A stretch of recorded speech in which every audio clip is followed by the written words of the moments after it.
masih menyaksikan Gapai Kemuliaan dalam episode Ustadz Menjawab. Pemilikan utuh mutlak atas harta tadi. Sementara harta digadai kan ada di tangan orang. Iya. Nah, tetapi pertanyaannya nih, Mila ya, misalnya nih, saya menggadaikan emas saya 1 kilo untuk mendapatkan pembiayaan 1 triliun. 1 triliun itu saya buka pabrik, saya buka macam-macam. Iya, betul. Apa kemudian seperti itu akan menjadikan saya terhalang dari zakat? Maka kata ulama, itu bergantung pada kondisi orang tadi. Kalau yang digadaikan itu misalnya perhiasan, sementara dia punya uang cash di rumah. Kalau perhiasannya katakan misalnya ada 200 gram, ya kan? Maka dia wajib mengeluarkan zakat 2,5%. Iya, 2,5% dari 200 gram itu kira-kira 5 gram misalnya. 5 gram dikonversi sekarang 5 juta misalnya. Tiba-tiba dia punya uang di rumah yang cukup untuk itu. Madhab saya, seperti guru-guru saya, itu bayar zakat. Karena itu dimungkinkan. Tetapi kalau kemudian yang digadaikan itu misalnya hewan. Ya, yang nilainya kalau saya bayarkan zakat berkurang. Misalnya, saya pinjam uang sama orang yang meminjamkan uang itu, saya diminta menggadaikan 20 ekor sapi. Nah, kalau dulu orang juga sawah biasanya kalau di kampung-kampung juga sapi. Kalau saya keluarkan dari sapinya 1, kan berarti nilai jaminannya berkurang.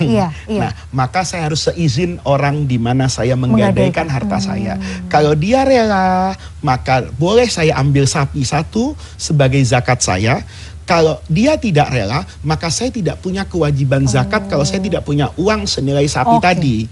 Nanti setelah ini selesai gadainya, dimasukkan kepada tahun zakat berjalan saja. Jadi di tahun yang kita memang tidak mampu membayar ya? Iya, tidak mampu, karena kan dia tidak mengizinkan untuk mengurangi itu. Paham. Tapi barang gadai itu boleh dimanfaatkan nggak? Boleh, boleh. Tapi itu berdasarkan kesepakatan. Nanti yang memanfaatkan itu punya kewajiban atas semua dampak yang lahir dari pemakaian dia. Misalnya, saya gadaikan motor.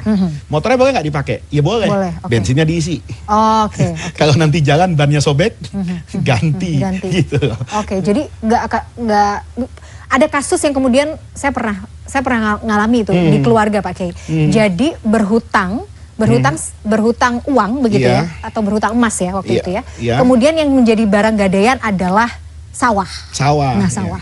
Nah, selama proses gadai yang belum selesai itu sawah kemudian dimanfaatkan gitu.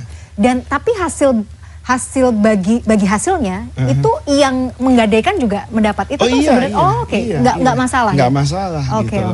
Karena dia itu kalau mau digunakan itu kan juga atas seizin orang yang menggadaikan. Karena nanti ada konsekuensinya kayak motor tadi misalnya kalau rusak kan harus jelas. Jangan sampai nanti dari akad gadai itu malah melahirkan polemik yang besar lagi. Padahal gadai itu kan penunjang amanah, ya kan? Supaya nanti dia amanah membayar hutangnya, maka digadaikan sawahnya. Sehingga kalau nanti dia tidak bisa membayar itu kan dieksekusi kan sawahnya dengan nilai tentu sesuai syariat. Jadi kalau kemudian dia mau pakai sawah itu ya dia sawahmu yang tak gadai ini saya manfaatkan ya, saya pekerjaan, nanti kamu bagiannya sekian, saya sekian, itu boleh. Nah, tapi kalau dimanfaatkan seperti itu tanpa izin nggak boleh. Nggak boleh ya? Nggak boleh, karena nanti bisa jadi itu bungkus dari riba. Gitu. Kan dia ketika panen jual dapat uang. Dan itu harus transparan ya? Harus transparan. Kan dia nanti pakai motor itu dapat manfaat. Saya minjem uang sama Mila misalnya, Mila saya pinjam uangnya 100 juta, boleh Pak Faiz, tapi gadain motornya ya, motornya saya taruh di Mila tanpa seizin saya, motor itu sama Mila diobjekin jadi Gojek misalnya, menghasilkan soal riba. Jadi di situ tetap harus ada izin dan kerelaan. Jadi hukum gadai itu sebenarnya juga di sisi lain kita memperbolehkan ya Pak Kiai. Misalnya tadi kalau saya misalnya mau berhutang, saya nggak mampu bayar, ya saya gadaikan apa yang saya punya gitu. Gadaikan bukan untuk dapat uang loh. Gitu. Dapat uang dulu, perjanjian hutang piutang, kemudian barang saya digadaikan kan untuk jaminan. Untuk jaminan. Gadai itu dalam Islam halal. Yang haram kalau kemasukan unsur bunga nih menurut mayoritas ulama. Ya, Mila janji bayar akhir Januari. Nah, begitu akhir Januari nggak bayar, maka kena bunga yang nanti dikonversi kepada nilai gadai ketika dia gagal bayar. Misalnya. Nah itu yang tidak boleh. Itu yang tidak boleh. Gitu loh. Atau menarik. Saya menggadaikan barang saya. Nih Mila, saya gadaikan ya motor saya senilai berapa? Motornya 100 juta. Mila bilang oke, tapi 3 bulan 30% ya Pak Faiz, itu yang haramnya di situ. Tapi kalau tapi kalau akad kebaikan tabarruk gitu loh. Ada orang butuh uang, ini anak saya mau sekolah, nanti saya bayar deh Pak Faiz 6 bulan. Nah, untuk menjaga amanahnya, saya mintakan sertifikat tanahnya sebagai jaminan. Sebagai jaminan. Kalau nanti dia nggak bisa bayar, saya eksekusi. Tapi sesuai nilai hutangnya.